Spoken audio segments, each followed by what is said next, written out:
The trees whispered in a language they almost understood. We started the hike at noon, when the sky was clean and the trailhead signs still smelled like fresh paint.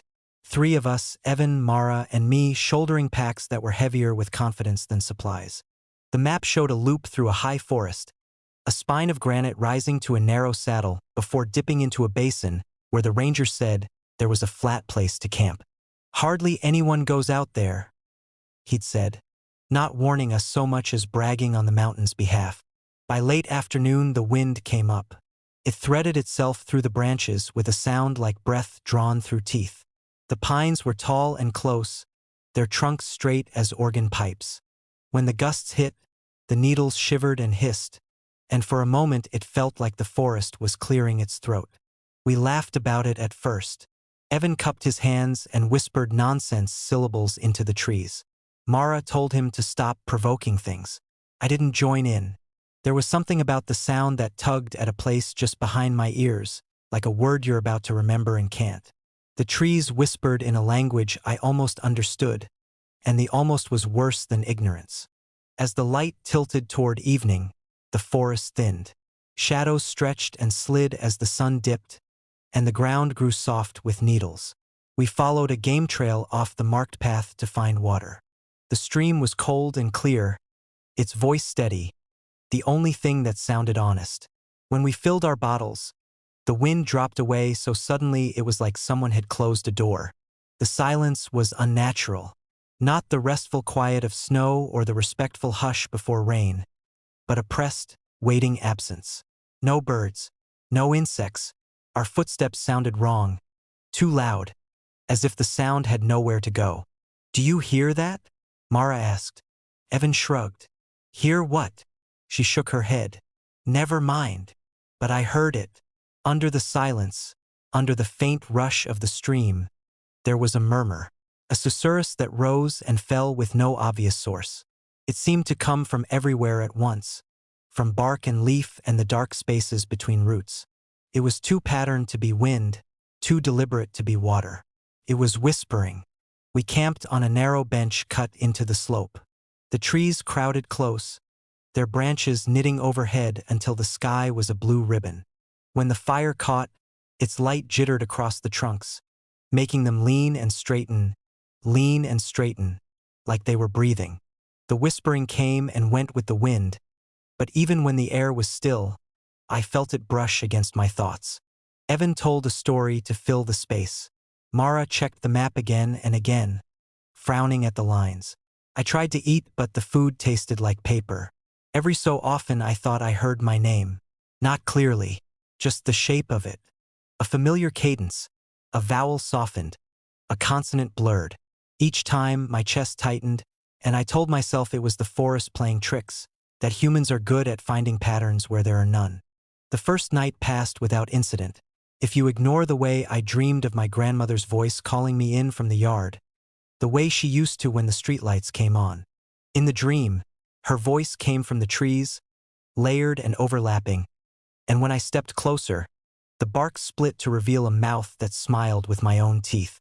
I woke to Evan shaking my shoulder. "You were talking," he said. "What did I say?" He hesitated. "Just names." Morning was gray and close. The sky had vanished into the canopy, and the air felt thick, like it had weight. We broke camp quickly. The map showed the trail cutting up toward the saddle, but the forest seemed to lean against us, branches snagging packs, roots tripping feet. The whispering grew louder as we climbed, resolving into fragments that made my stomach drop. Almost, "Come back. You left it here. Do you hear words?" I asked. Mara nodded too fast. Evan laughed, but it was brittle. "You're letting it get to you," he said, though his eyes kept flicking to the trees. We reached the saddle at noon, or what passed for noon under the canopy. The wind howled up there, pouring over the ridge like water over a spillway. The trees thrashed, needles rattling, branches clacking together. In the chaos, the whispering sharpened. It rose above the wind, threaded through it, shaped like speech. "Almost understood," said my name. This time there was no mistaking it. The syllables were right. The pause between them was right. The voice was my mother's, as it sounded on the phone when she was tired and trying not to worry me. "Stop," I said, aloud, to the forest, to myself. The word felt small. Mara grabbed my arm. Her grip was tight, nails biting. "It said mine too," she whispered. "My dad. He used to call me—" She cut herself off, swallowing. Evan stepped back, nearly stumbling. "Okay," he said too loudly. "Okay, we're turning around." The map said the loop continued down the other side into the basin. Turning back meant retracing our steps through whatever this was. But the thought of going forward, of descending into a bowl of trees that were learning our voices, made my skin crawl. We argued in raised voices that sounded thin against the wind. The whispering filled the spaces between our words, echoing phrases we'd just spoken, distorted but recognizable. Turn around, too loud. Skin crawl. It was mimicry. That was the word my mind offered, clinging to logic like a handhold. Birds mimic. Wind mimics speech. The brain fills in gaps. I repeated it like a charm as we started back down. The forest did not give us back the trail we'd taken. Landmarks slid. A deadfall that should have been there was gone. The stream we'd crossed was suddenly to our right instead of our left. The map might as well have been a children's drawing. Every wrong turn brought a chorus of whispers, correcting us with gentle insistence. "This way, you remember? You always came this way." The familiarity was the worst part. It didn't threaten. It reminded. It spoke in the voices of people we loved, using pet names, half-forgotten jokes, the cadence of old arguments. It told me about the summer I broke my arm, about the smell of my grandmother's kitchen, about the song my mother hummed when she cooked. Things the forest couldn't know. Except it could. Or something in it could. By late afternoon, Evan stopped answering when we called his name. We found his pack leaning against a tree, neatly arranged. His boots were at the base, toes pointed inward like he'd stepped out of them. The whispering around that tree was a low hum, contented. Mara sobbed. I stood there, numb, staring at the bark. For a moment, I thought I saw a shape in the grain that looked like a face, features suggested by knots and shadows. It blinked. We ran then. We didn't care about direction, only distance. The forest closed ranks behind us. Branches grabbed. Roots rose. The whispering rose to a chant. Voices overlapping, building and breaking like waves. Almost, almost, almost. As the light failed, Mara stumbled and fell. I hauled her up, heart hammering. She looked at me with eyes that were too calm. "Do you hear them?" she asked softly. "Yes. They're telling me I left something here," she said. "That I promised to come back." Before I could answer, she stepped away from me, toward a stand of birches whose pale trunks glowed faintly in the gloom. The whispering there was tender. When she reached out, the leaves brushed her hands like fingers. She smiled, just a little, and then she was gone, swallowed by shadow and sound. I don't remember how long I walked after that. Time thinned. My thoughts unraveled, pulled apart by voices that wore my memories like borrowed clothes. They told me about my childhood home, about the way the stairs creaked, about the spot on the wall where I'd marked my height. They told me about the first time I'd been afraid of the dark, and how it had never really left. When I finally broke through the treeline, it was dawn. The road was empty. The ranger's truck appeared an hour later, a solid, blessed thing. I told him what I could, which was less than everything. He nodded in a way that suggested he'd heard stories like mine before, or that he was very good at pretending. They searched. They found nothing. Months have passed. I sleep with a fan on now because I can't stand the quiet.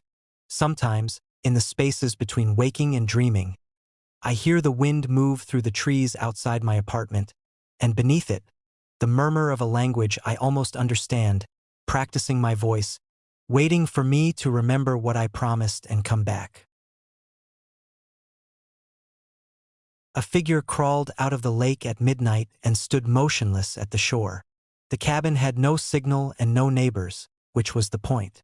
I wanted quiet that wasn't curated by an app, darkness that wasn't backlit by a city glow. The lake sat 100 yards downslope, a flat sheet of black glass cupped by trees. During the day it looked harmless, cold, clear water, smooth stones at the edge, but at night it swallowed the moon and gave back only a dim reflection, as if deciding how much light it felt like returning.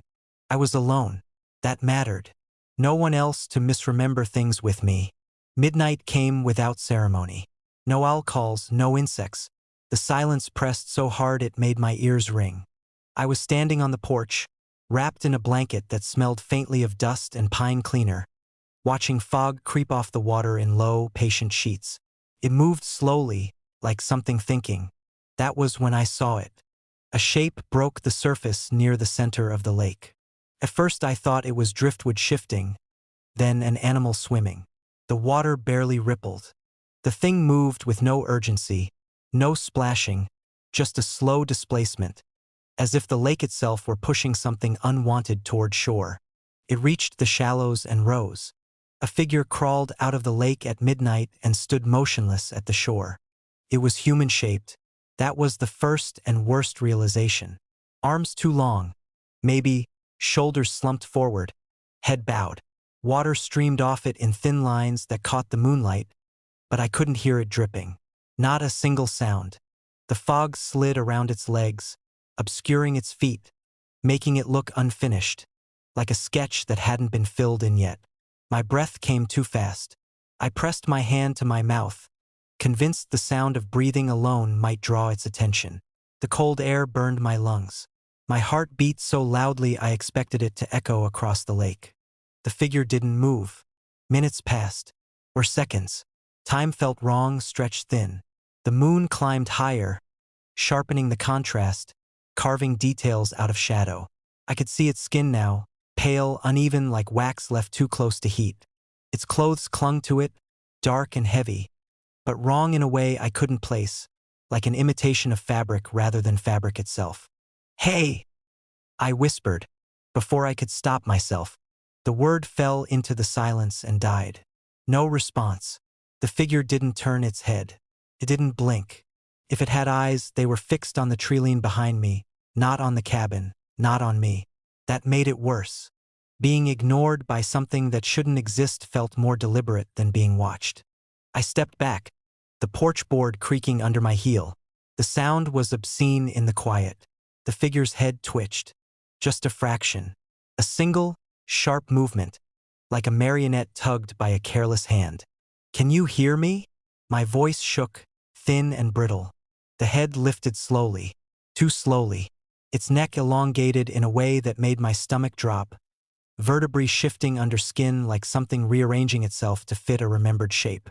His face came into view, and my mind rejected it outright. It looked like me. Not exactly. Close enough that my brain tried to smooth over the differences, to accept it as a trick of light or exhaustion.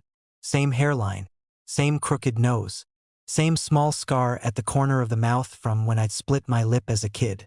But the eyes were wrong. Too reflective. They caught the moonlight and held it, unblinking. My memory stuttered. For a moment I couldn't remember the scar, couldn't remember how I'd gotten it. The thought slid away like something greased. "No," I said. "That's not."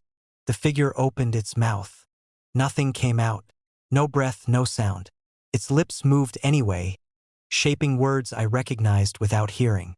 My name. My voice. The cadence was perfect. The pauses were right. It mouthed things only I should know. And as it did, the memories attached to those words felt thinner, less anchored. I realized then that the silence wasn't empty. It was full, packed tight like pressure behind a dam. The figure took a step forward. It moved wrong. Its joints bent out of sequence, weight shifting a heartbeat too late, like it was following instructions rather than instincts. Each step should have made noise on the stones, but there was nothing. No crunch, no splash when its foot touched damp ground. The fog parted around it without swirling, as if it didn't disturb the air. "Stay there," I said stupidly. "Please." It stopped. Relief surged through me so hard it made me dizzy. I clung to the porch railing, knuckles white, forcing myself not to run. Running felt like consent, like acknowledging rules I didn't understand. The figure tilted its head, copied my posture. Its shoulders slumped the way mine did when I was tired. Its hands hung at its sides, fingers curled just so. Water still streamed from it, but now I could see that the droplets never reached the ground. They vanished inches from its skin, absorbed by nothing. I remembered coming to this lake as a kid. That memory surfaced suddenly, uninvited. My parents arguing on the drive. The cabin smaller then, darker. Standing at the shore, staring into the water, convinced something was staring back. The memory felt vivid, but wrong around the edges, like a photograph someone had edited poorly. Had that really happened? The figure's mouth moved again. This time, sound came. My voice, exactly as I sounded inside my own head, said, "It's cold." I flinched. My grip slipped on the railing. "I know," it continued, words emerging with careful precision, each one placed like a tile. "I don't like it either." I shook my head, hard, trying to dislodge the feeling creeping up my spine. "You're not real." The figure smiled. I had smiled like that in photos I hated, tight, uncertain, trying to look normal. Took another step. I backed toward the cabin door, fumbling for the handle without looking away. The lock resisted, catching for a split second that stretched into terror. When it gave, I nearly fell inside. The door slammed shut between us. I slid the deadbolt home, heart in my throat, and sagged against the wood. The cabin felt smaller, the walls closer, like they were listening. I risked a glance through the window. The figure stood at the edge of the porch now. It hadn't crossed the distance between shore and cabin. It was simply there. Its reflection didn't appear in the glass. It raised a hand and placed it against the window. The skin flattened, distorting, spreading unnaturally, as if there were no bones beneath. Frost bloomed outward from the point of contact, delicate and fast. I could see my own breath fog the glass from inside, overlapping with the cold it brought. "Let me in," it said. My voice wrapped around the words I'd said 100 times before, to friends, to family, to myself. "You don't need two of us." Something shifted in my head. The thought made a horrible kind of sense. Images flickered. Me leaving, me staying, memories rearranging like furniture moved in the dark.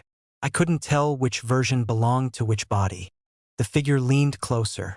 Its face pressed against the window, features smearing, eyes too bright. "You're tired," it said softly. "You can rest." Behind it, the lake was perfectly still, fog drifting in slow, deliberate patterns, like breath drawn in and held. I don't remember opening the door. I remember standing at the shore, bare feet numb against the stones, moonlight silvering the water. I remember watching a figure crawl into the lake, moving stiffly at first, then more smoothly as it went, sinking without a ripple. When dawn came, the cabin was empty. The lake was quiet, and somewhere beneath the surface, something stood very still, practicing how to breathe.